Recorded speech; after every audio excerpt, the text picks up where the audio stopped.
Welcome to Digication Scholars Conversations. I'm your host, Kelly Driscoll. In this episode, you'll hear part 2 of my conversation with social worker and University of Alaska Anchorage alumna, Eva Gregg. More links and information about today's conversation can be found on Digication's Twitter, Facebook, and Instagram. Full episodes of Digication Scholars Conversations can be found on YouTube or your favorite podcast app. In our previous episode, we introduced social worker and University of Alaska Anchorage alumna Eva Gregg. As we left off, Eva was sharing the deeply moving and personal journey that she has confronted head-on and documented in her UAA ePortfolio. As you were talking, I was remembering something that you said earlier in the conversation about how growing up in the 80s and 90s, that it wasn't a cool thing. You didn't feel like it was a cool thing to be a person of color. And through this journey, that's clearly changed. And I know from speaking to you before and seeing your portfolio and hearing you speak that that connection to your culture and your community has become something that you've embraced. And one of the ways that you've done that is through dance. And another way I think that you have done that is by speaking about this story that you have. So initially you were talking about how some people's opinions were it's airing your dirty laundry, but what does it feel like for you personally when you are able to share, and how has that maybe changed you over time as well? So sharing my story and what happened to me and what happened to my family, like I said, some people will call it airing your dirty laundry, and for me it's been healing, because I'm not harboring secrets that weren't mine to carry and harbor and hide from the world. And at my age when it happened, under the threat of don't tell anybody, or was really scary. So I didn't tell anyone because I didn't want this person to hurt my mom, right? Or my younger sister for that matter.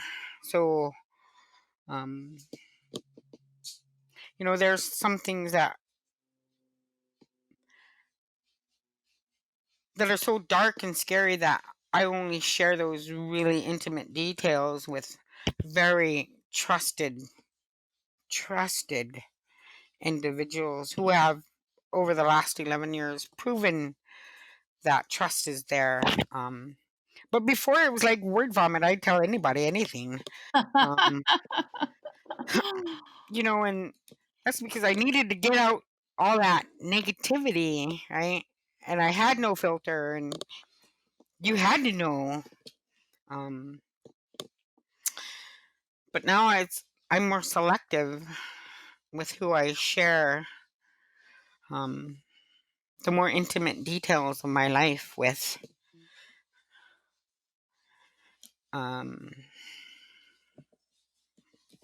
For instance, I brought up my son a couple of times, and he was murdered December 2nd of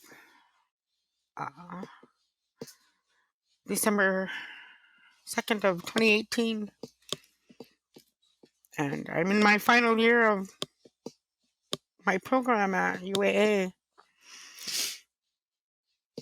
And finals just started. And so I seriously, at the time when it was happening, like, I'm just gonna drop out and grieve and not finish. And my now 18-year-old, she was 16 then, She told me, "You can't give up, Mom. Dylan would be so mad at you." So that was part of my story, part of my educational journey too. And I was really angry about that, about academia, the world of academia and deadlines, and um, it was either finish or wait another year and pay back the money that I had spent for that semester. And there's, you know, at that time there was no other option but to finish. And so, um,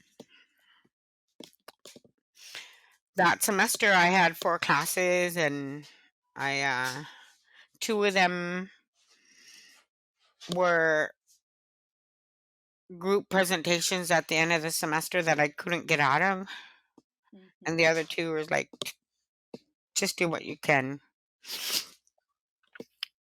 So I was given extension for all classes, but the 2 classes I had to show up for the group presentations for finals, right, and then do the homework in between the 2 semesters for the other 2 classes. And as a grieving mom, uh, what I did is I shut off all my feelings. I shut my phone off, and for a month and a half, for almost 2 months, I hammered out these 2 papers, like through tears and sobbing and trying to do self care while I was grieving, and Yeah. um, and I had to have it done before the beginning of the next semester, the last semester. And I like 2 days before the deadline, I turned all that in, and I ended up with a 4.0 grade point average that semester. Eva, my goodness. That is Um, just remarkable. but I was bound and determined. Clearly, because how would it have been possible otherwise, I shut right? everything off, You all just my feelings, all my thoughts. I put in a little box and I buried deep within myself, kind of like when I was alcoholic. mhm. Um, so there's that parallel there, right? Um, and then Ways that we cope, right? right, and then um, so I had 2 days before the deadline. I turned everything in, and then like a week later was the beginning, right, of the next semester, and still that continued, that shutting down. Um, so I could function, which is kind of an oxymoron in a way, right? Um, so I was also doing a practicum in that last year, um, for my social work degree. So I graduated, um, and then I slept for about 2 weeks. I imagine emotionally and mentally exhausted and Spiritually, physically. Yeah. Yeah. yeah. And so I graduated and I slept for 2 weeks, and then I decided, well, I have a degree and I got this degree so I could help people, yada, yada, yada. Now what? Oh, I should get a job, right? So I started applying for jobs and I was really stressing about it. And then one day I just decided I'm not going to stress about it. When I wake up in the morning and my ancestors tell me to get on the website, get on the computer, and get on a certain website and apply for a job, that's what I'll do. So one morning I wake up, my ancestors tell me, get on Real Cap's website and apply for the first job you see online. So I did that, and it was a housing specialist case manager position, and I applied for it and I threw my hat in, and then I scrolled some more and I applied for this job that I have been in since September of last year, 2019. So, you know, I had a couple of interviews before that, and it was always remember earlier I said I could get a job, but I couldn't keep the job. So Mm-hmm. I had no experience as a social worker. And so everywhere I applied for, well, you have the education, but where's your experience? Mm-hmm. Mm-hmm. And well, you lack the experience, therefore you're not qualified, right? So go kick rocks, right? Basically. And so each time that happened, I would feel a little bit more defeated. I'm never going to get a job with no experience. It's not just going to happen. Everyone wants experience. And so I went to this interview, and from the last interview to this one, I was like, how do I turn that around? I gotta figure this out because I know I can use it to my advantage somehow, right? So here's what I told him. I have the education, I don't have the experience, but that lack of experience means you get to train me exactly the way you need to train me to do this job without having to untrain me from previous jobs before. And I'm not bringing in all, you know, policies and procedures. And this is how we did it at Yeah. wherever, right? So, that's how I spun that around this time. And so I got hired, and when I was talking with my my supervisor about, Mm-hmm. um, we were reminiscing about the interview days, and I was like, um, I just wanted to say thank you for sticking your neck out for me for hiring me without the experience. And she's like, Eva, I did interview other people who had way more social work experience than you did. Um, but here is why I chose you. We chose you is because you have the compassion and passion to actually do the work, right? I could train you and give you the skills to do the job, but I can't train someone to have the passion and compassion to do the job as well as you could do because you have that innately and it's ingrained in you.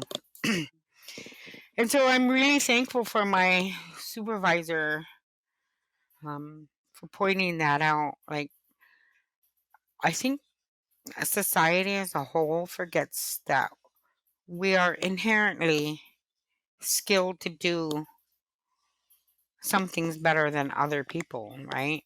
Um,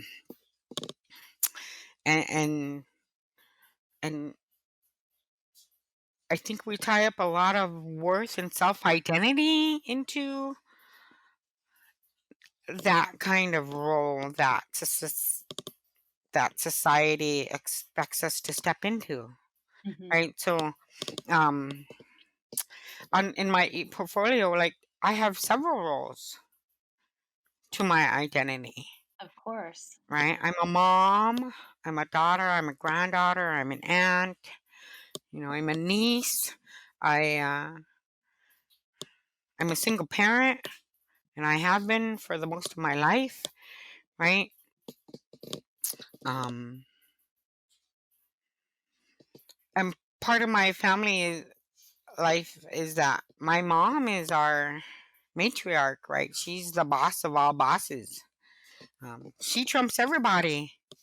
When my mom says jump high, jump, I say how high and how long do you want me to stay in the air? Um, the CEO of uh, any company tell me to jump in, I'd be like,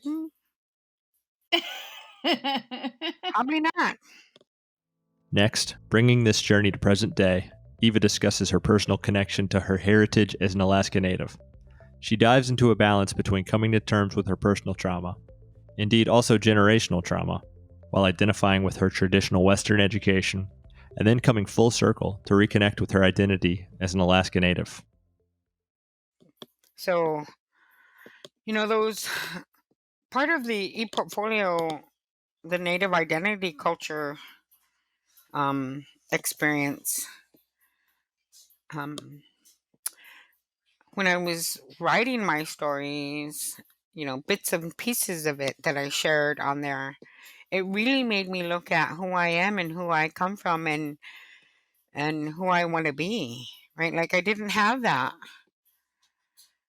skill set when I was drinking or drinking. I didn't have that skill set when I was a teenager. I didn't have that skill set when I was in 6th grade. You know, it just was not a part of me yet. Or the awareness of those roles were not a part of me yet. They had always been there. I just hadn't explored them in depth. And so there's a lot of conflicting identities within me. For instance, I have a Western education. That means I have a tool, a piece of paper with my name on it, some acronyms behind it that most people my age who come from where I come from don't have that. But they have other things, right? They have other things that I don't have. They can speak, think, and process all their thoughts and feelings in Inupiaq, whereas I do that in English, right? My grandmothers were very skilled skin sewers. I can skin sew, but I don't have the skill and the expertise that they did. So, there's pros and cons each way. But personally, I feel like although my hair is black and my eyes are black and my skin is dark and I look Alaskan Native, my sometimes I don't identify as Alaska Native, as strange as that sounds, because I'm so disenfranchised from my own culture at times. Like I feel more white than Native. So, what are And some I ways that understand you? I understand Western society systems more than I understand my own. Yeah. So, what are some ways that you try to reconnect with that part of your identity Uh, or build that part of your identity? First of all, I had to learn to forgive myself for being not as good of a Native as I think I should be. Um, and then I found a dance group. I found Anchorage Northern Lights dancers. Um, so a friend of mine had put out a Facebook blast about needing an Inupiaq dance group.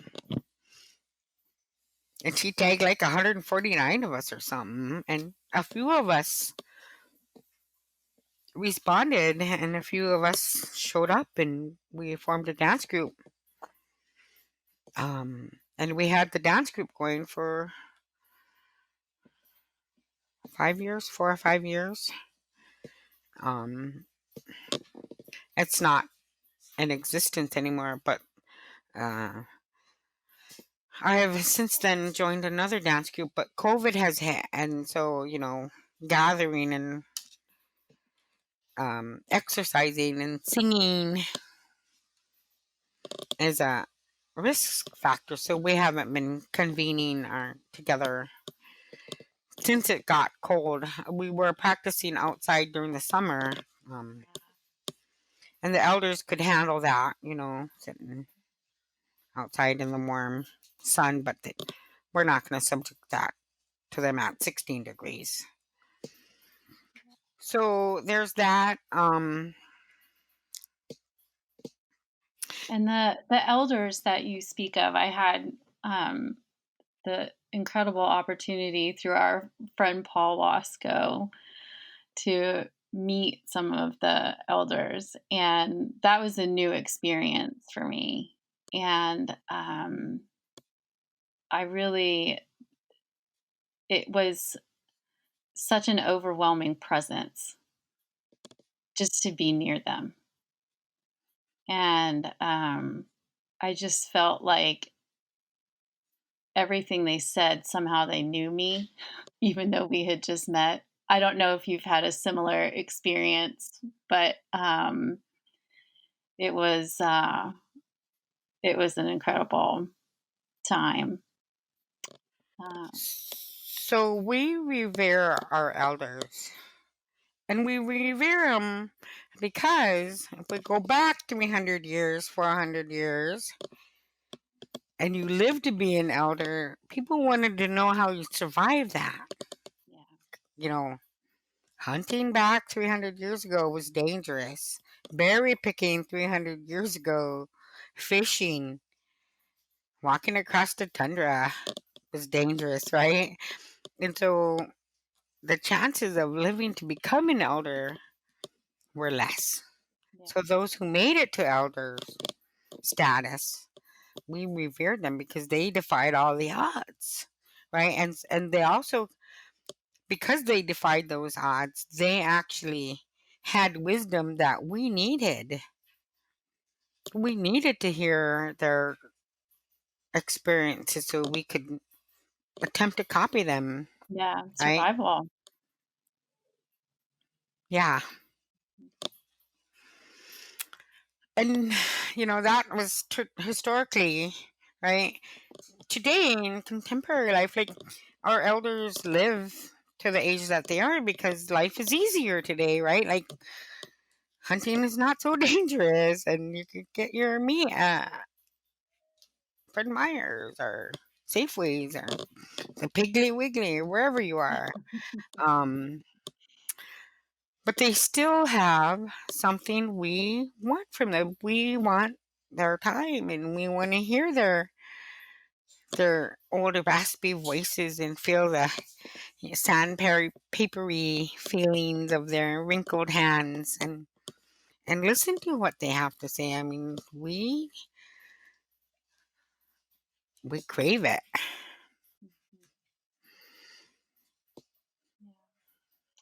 Well, I think that might be a good place for us to end our conversation today. Your description of the elders, I have to say, I feel like that may be you in the future, because I certainly feel that when I'm with you and when I hear you speak. So thank you so much again for your time today, Eva. Thanks for having me and spending time with me. It's so good to see you, Kelly. This episode is dedicated to the memory of Dylan James Gregg and Jolene Marie Gregg.